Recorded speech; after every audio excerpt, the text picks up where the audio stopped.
And so we have it. Alright, a lot of this didn't get filmed because of a couple of reasons. First of all, my neighbor was jamming techno for hours straight, super loud, and I didn't really want you to have to endure that like I did. And second of all, this turned into, surprise, surprise, kind of an ordeal. The reason for that mostly is because these things had to be screwed down onto here. And they have holes that are already in this part that needed to be lined up. But my wood here was a little bit too wide. And my wood here was a little bit too tall. So even after I'd put that caulk on there, I had to pull this out. The caulk was dry, it was never going to stick back on there, so that was useless. And to bust out the electric sander, the orbital, and take this down, take that down, and then hold this back in with one hand and screw. I had to screw through a little bit of aluminum to get this bolt in. And oh yeah, and this, I was gonna put this guy on the inside here, which is why you see these super long screws, but it was so difficult, and I figure this is a big thick piece of wood that this is gonna be plenty. This is so much wider than normal already. That should be enough. And then after all that, one more problem cropped up, which was apparently this thick piece of wood was called sanded plywood.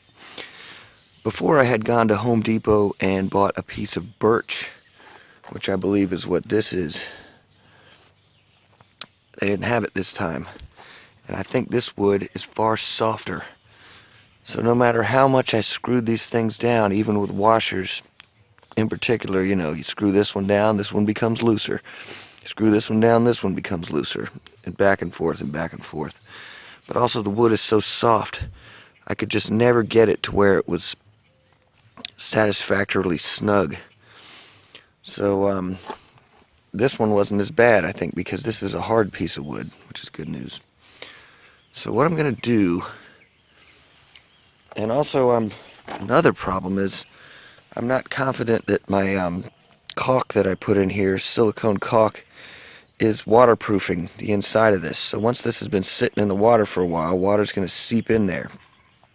Now the wood is treated on the back, but that's, not ideal.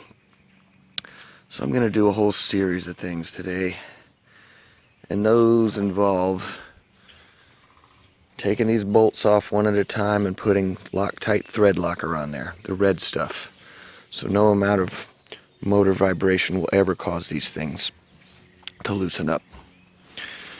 I'm also going to sand this down and put a little more stain on it and try to fix my little chip that I took out of there because it's still annoying me. I'm also going to make this even more secure on here by adding another bolt. In case you can't tell, the slacker before me drilled these holes in there and he didn't measure them out. I'm talking about these holes right here and these right here. So they're not equidistant. This one's a little bit better looking. So this will make 1, 2, 3, 4 look a little bit more equidistant from each other and give me a little more structural integrity. Besides that, God, this is turning into 5 minutes of chatter.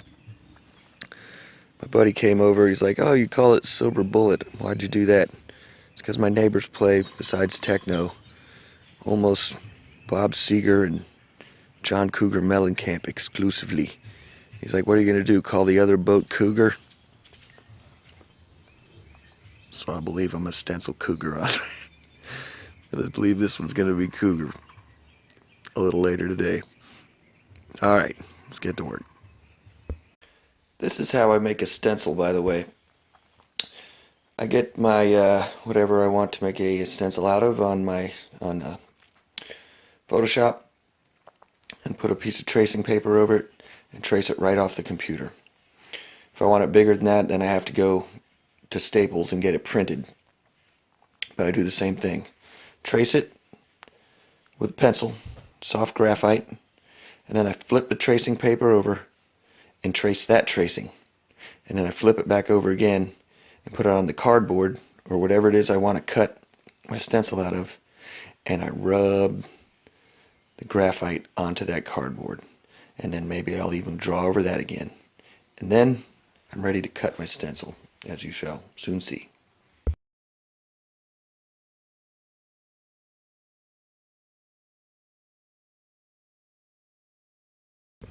What's this? Alright, so in the last time when I did the silver bullet stencil, I used some weaker cardboard. I think it might have...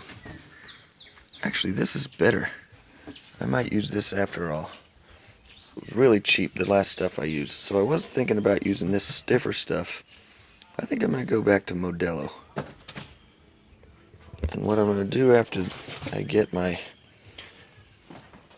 rectangle of Modelo cut out, because this is a little too thick. I think that's... You want it to be stiff, but not too difficult to cut through with an X-Acto knife.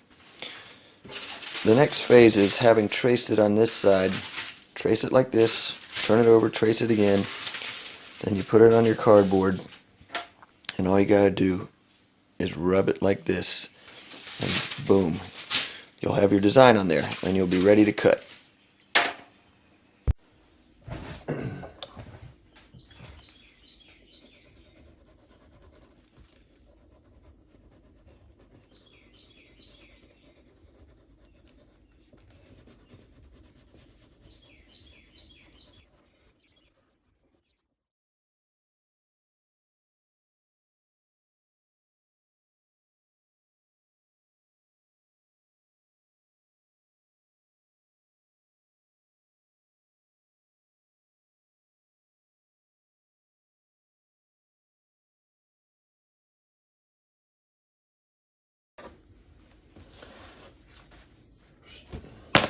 I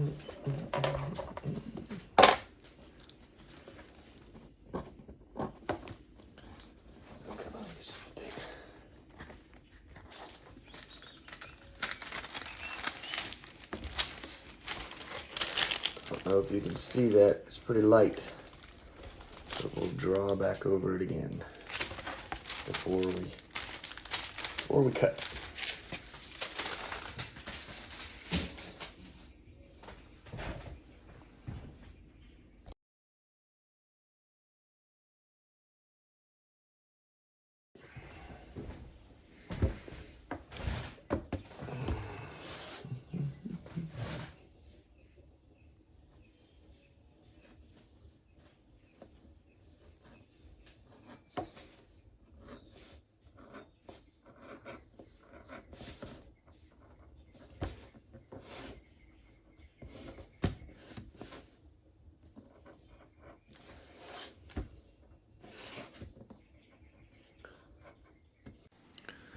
That was actually pretty difficult.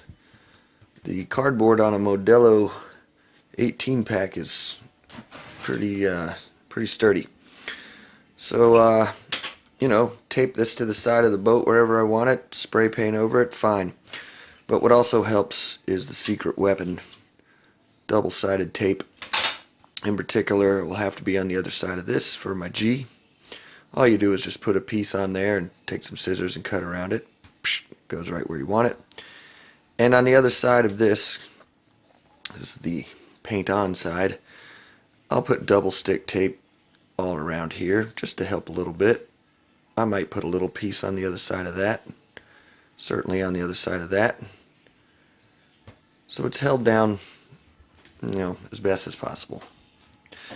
And then, you know, it'll be taped off, and probably put some newsprint around the side in case of runoff.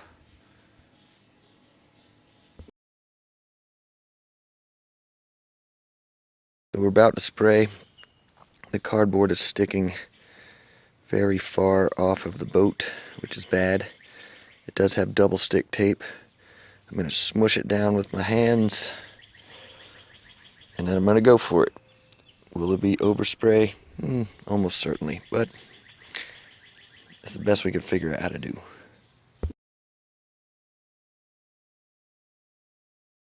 Well, in the sunlight, you can barely read it. I didn't see that coming. Might have figured that. I'm surprised you can read it that well on this, actually. So I probably should have done that in black. Presumably in shadow it'll look better. Hope you like that country music coming through from my other neighbors. He plays most of the cougar. Just how this ended up on there. So we'll leave it like that for now. I still have the stencil. I could do it in black again if I wanted. But that's enough fun, that kind of fun for today. That's enough of that for now. I'm going to turn our attention back to this and repair job I'm going to do on this little chip. And putting another bolt in there. And then putting red thread lock on all of these things. On all these nuts. Look at that protection on that drain pipe there. That came out well.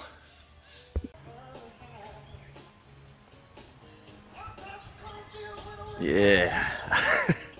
I don't know if you can hear that, but there's a reason why we call this boat the Silver Bullet, besides the bottom of it's silver.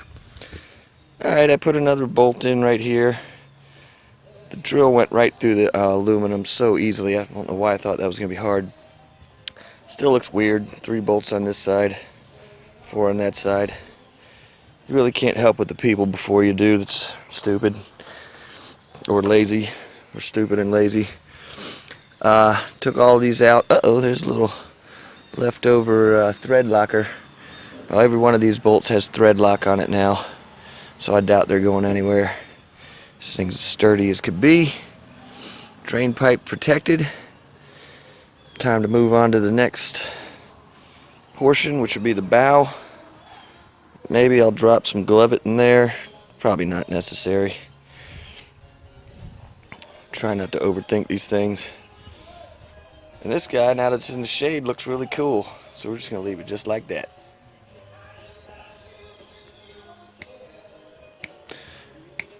Probably come on next.